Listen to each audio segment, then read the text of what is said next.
It has been so amazing to see millions of gamers defending their entertainment on social media, but we shouldn't have to. We shouldn't have to worry about our entertainment being censored or unavailable for purchase. And of course, adult games are only the beginning, as now Grand Theft Auto and Saints Row are reportedly at risk of being delisted by payment processors.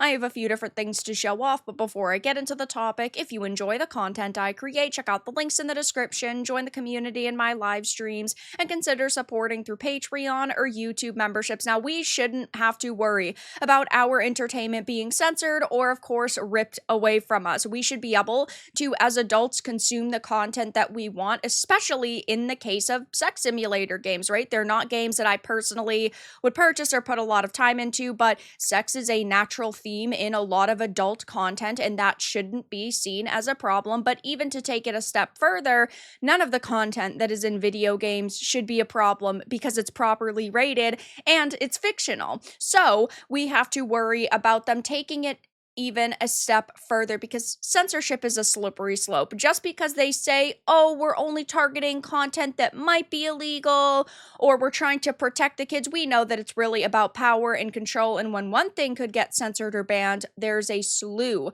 of things that could be censored or banned. And now adult games like a Grand Theft Auto and Saints Row could be at risk. So payment processors have been pressuring digital storefronts like Steam and itchio to remove adult games. However, according to Zoom platform, this controversial delisting campaign could go much further. Now, I think we've all come to that conclusion ourselves, but it is always good to hear more people talking about it and bringing awareness to it, especially a game sales platform.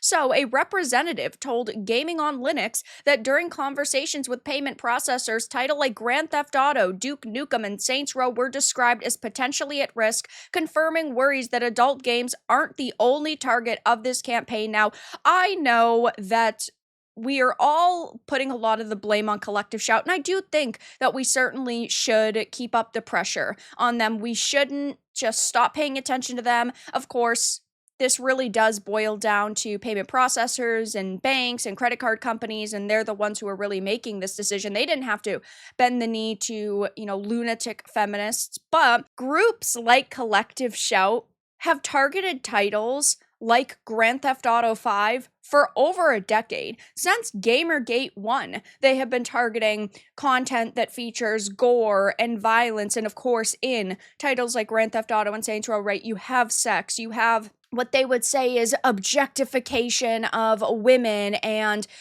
because violence can happen against women, right? They view it as the most disgusting, degenerate content ever created in the history of the planet. But they've been targeting games like this for well over a decade. So I can't say that titles like Grand Theft Auto and Duke Nukem being the next targets would be super shocking. They said that they have no plans to remove any titles and will do absolutely everything in our power to prevent such delistings. We are fervent supporters of artistic freedom and always will be. Zoom platform was also urged to take down NSFW games with controversial themes, but explained that it has no plans to remove any titles and is instead exploring alternate payment options, one of which is a wallet system which will allow users to add funds to their account and spend them on all of our products. And similarly, GOG is refusing and instead made several adult games free for 48 hours in protest. And within the first 24 hours, this protest received a lot of support because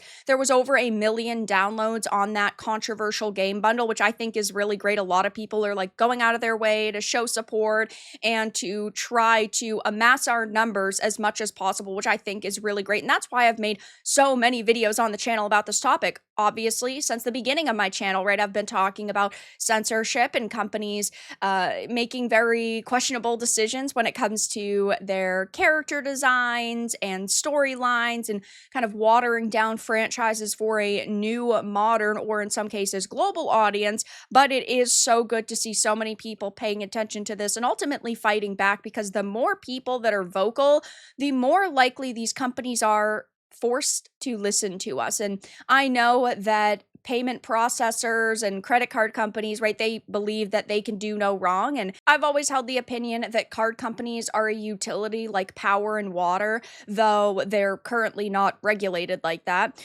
And it even goes on to talk about Yeah, Collective Shout's history of campaigning against GTA. Payment processors first took notice of adult games on these storefronts because of Collective Shout, an Australian political group that stands against objectification of women in media. I think it's so funny that they claim to want to protect women and girls when really they don't care about that. They care about power and control, and they care about profiting off of the female gender. They care about profiting off of women. They want to fill their pockets as much as possible, and this is the grift that they've figured out has made them a few extra bucks. Founded in 2009 by feminist and anti-pornography activist Melinda Tankard-Rice, it has launched several campaigns against video games over the last 2 decades, most notably Grand Theft Auto 5 in 2014. It claimed that Rockstar's open-world sandbox encourages players to brutally murder women for entertainment, and of course another claim that they make is that, oh, this could translate into the real world, which of course is ridiculous. There is no consistent scientific evidence to back up the claim that violence in video games causes violence in the real world, and they're just trying to scare individuals into making a fuss about it so that maybe more games can be banned, more content they personally disagree with can get banned. The group also took issue with Detroit Become Human, petitioning to ban the game in Australia because it contained themes of child abuse and violence against women. Now, I actually recently made another video on Melinda Tankard-Rice where over the past 15 or so years, she has attacked video games time and time and time again, and she thinks that they provide no entertainment value to the world. She thinks that only degenerate sickos play video games, and that anybody who plays video games basically has a skewed view on the world. Absolutely terrible things. That video will be linked down below, but she just hates video games in general. It's, again, not about protecting women. As the group is the driving force behind the delisting campaign, it would certainly make sense that any game it has previously taken issue with, like GTA, would be at risk. Now, again, I think that we do need to keep calling Collective Shout out, though I think that these credit card companies ultimately were going to push this anyway. I don't think that they only made this decision because of Collective Shout. It's not like we have proof for or against this, except for Collective Shout saying this happened because of them.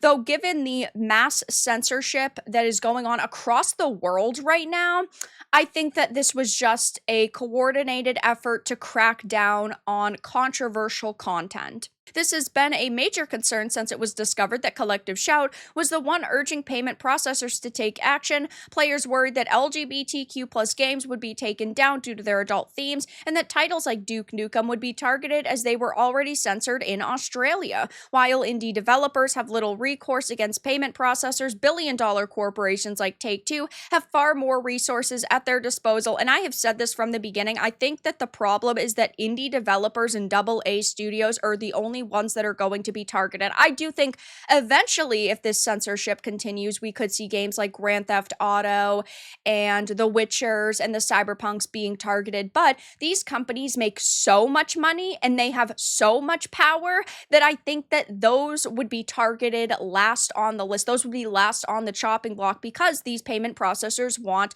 to go down the path of least resistance, and that would be going after indie developers who can't sue, who can't monetarily fund massive campaigns against these organizations. Now, all censorship is bad. In this case, all of this censorship is bad, and it does suck that right now the people who are being affected the most are, of course, the smaller development teams and studios, and we are seeing creativity being stifled so much already. There's so many people who are afraid that they're not going to be able to sell their games that they're actively developing, and that we could see a major shift in the content that is released over the next 2 to 3 years, never mind long term. So I will, of course, be keeping my eyes on this, though it wouldn't be shocking to think that horror games that feature psychological elements and brutal themes could be targeted next, and that games like Grand Theft Auto, which have very risky humor and also